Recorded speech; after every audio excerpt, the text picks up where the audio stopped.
my channel. Hi guys, maayong adlaw kaninyong tanan guys. Welcome or welcome back here diri sa ating YouTube channel. So kung bago pa mo diri guys, ipalihog jud ko dira og click like, share and subscribe, and also guys paki-bell pod ang notification bell para din guys ma-notify kayo sa ating mga future upload. So kumusta na po ang lahat guys? Kumusta na po kayong lahat? Kararating ko lang guys galing sa trabaho, tapos naman guys nakapagluto na po ako ng dinner. Hapon na dito sa amin guys. Mga alas 4 na ngayon guys. Tapos naman maaliwalas pa ang ating kapaligiran kasi guys maganda ngayon ang panahon. Tapos for today's video guys, samahan nyo ako. Mag-harvest tayo guys ng pichay kasi naka-cover na po siya guys sa kuan sa kanang iba pa nating mga tanim. Ipakita ko na lang sa inyo guys ang ating tatanggalin ng mga pitsay doon kasi na ano siya guys, na nakabiran yung aking kuan kanang bagyo beans. So nagdala din ko kanang kuan guys, kaning aking very nice na basket.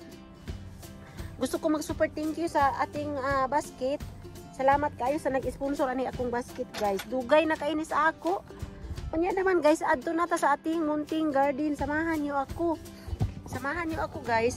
Punta na tayo sa ating guys. Na yan akong dala sundang ug kuan. Ito akong garden dito guys. So punta na tayo sa ating garden. Kasi guys, kuan marami kasi siya guys na kuan na malalaki na ang mga pitsay. Tapos nakabiran yung aking iba pang tanim. So harvestin na natin guys. Harvestin na natin siya. Kasi sa sobrang laki na nila ba. Katulad nito guys, nakabiran yung sili. Ito yung ating harvestin guys, ayan. Saka ito yung ating, malalaki na kasi yung ating bok choy guys. Tingnan mo yung bok choy natin. Kita ko sa inyo guys. Ito, sobrang laki Ito naman guys, sobrang laki din. Ayan Andoon pa So, samahan nyo ako guys. So, ito yung aking garden. Sa inyo ang aking mga tinanim na munting ng aking mga tinatanim para malaman nyo guys. Nag-grow na siya guys. Ang iba nag-grow na, ang iba maliit pa kasi seed kasi tinanim ko. Tapos itong guys, samahan nyo ako, kuhain natin. Kasi natabunan ang ibang tanim guys. Kawawa naman. Kawawa yung mga tanim iba natabunan. So, isip natin yung camera. Hindi natin isip dito. Pwede dito guys. Malayo man. So, dito na lang. So, samahan niyo ako guys. Hindi man nakikita. Dito guys, wala kasi akong cameraman. So, samahan niyo ako guys. Kukuhain natin itong malaki kasi nakabiran ang sili. Guys. Ganito po siya Ito siya guys ayan yan. Kukuhain natin siya, bisahin natin siya guys. So, tanggalin na natin ito. So, nakabiran ang sili. Nakabiran talaga ang sili guys. So, malalaki siya guys grabe sobrang laki So, lalo na itong isa sobrang laki guys. Isahin natin sa cheese. Kasi maluto natin ito sa cheese. So ito siya guys tingnan mo guys.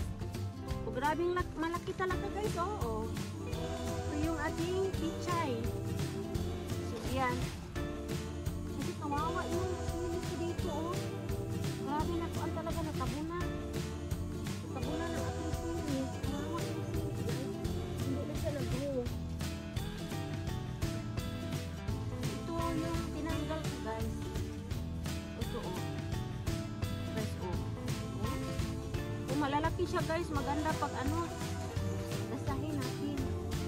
So, itong sili ko kasi ayokong matabunan kasi marami akong tinanom dito guys. So kunin natin para. So ito yung na-harvest. Ito yung na-harvest natin guys marami guys. So dito tayo sa kabila. Dito tayo sa kabila guys.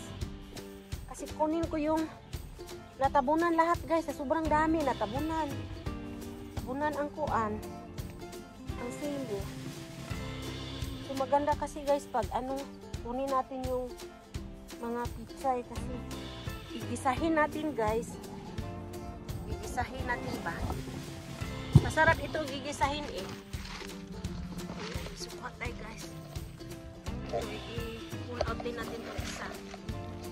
Tapos mamaya pakita ko sa inyo guys ang aking mga tinanim. Maya-maya guys. Yan ako isa lang kamera. Aray ko. Hirap talagang walang kuan. Uy. So ito yung kuan guys. Anuhan natin guys. Ano natin pull out. So ito oh. Malaki siya guys oh. So lulutuin natin sa ano. Kasi ito yung mga aking mga garden yung nakuha natin guys. Isa ka basket. Isa ka basket yung nakuha natin guys. Ito oh. Ayan, ito yung nakuha nating bok choy. So gigisahin ko ito next week. Hinarvest ko na lang siya ngayon guys kasi lilinisin ko po ang aking garden. So ipakita na ko sa inyo guys ang aking mga nag-grow na mga tanim. So mauni siya guys. Ini ang mga okra guys, muna ang mga okra na kong tinanong guys. Anya ang akong talong guys, muna akong talong. Ayan. Kaning diri guys, ang palaya de ini kaning diri sa kilid, ang palaya. Kana siya talong, kani siya guys, kanang green beans. Green beans ni guys. Dito pa pala. Napaday gamay nga nung nasagol man ni diri. Kunin natin yung kay makasapaw lagi sa kuan. So may gamay guys oh. So muna mga green beans na ako guys. Muna akong mga green beans. Unya. Butang sa nato ni diri. Sa atong basket oh. Dayon. Kani siya diri guys. Mauni ang red bell pepper. Kani diri nga area. Dayon kana diha broccoli na diha. Kaning diri mo ni akong tamnan og cherry tomato diri guys. Unya kato diri mga salad di guys, pang salad. Unya bok choy yan paghihapon na diha. Dayon kani sibuyasan na ni diri guys og ahos. Unya kani guys mauni ang akong patatas o dagko na kayo oh. Unya akong mga patatas oh. So kita na ko sa inyo guys, kato pong didto guys, buto ako ang mga kamatis. Na mo na akong kamatis diha guys. Dayo na apogoy batong to dito gagmay pa kayo akong batong guys. So sumuna ni siya garden guys, akong ipakita sa inyo guys. Nang hinlo man ko, akong hinloan karon taod-taod. So galing pa ako sa trabaho guys, tapos na-realize ko na maghinlo ko diri sa akong garden. So i-end ko na lang po itong vlog na ko guys kahit para makatrabaho na ko guys. So we'll see you na lang sa aking next vlog. Okay, bye bye guys. Ambing kanuna.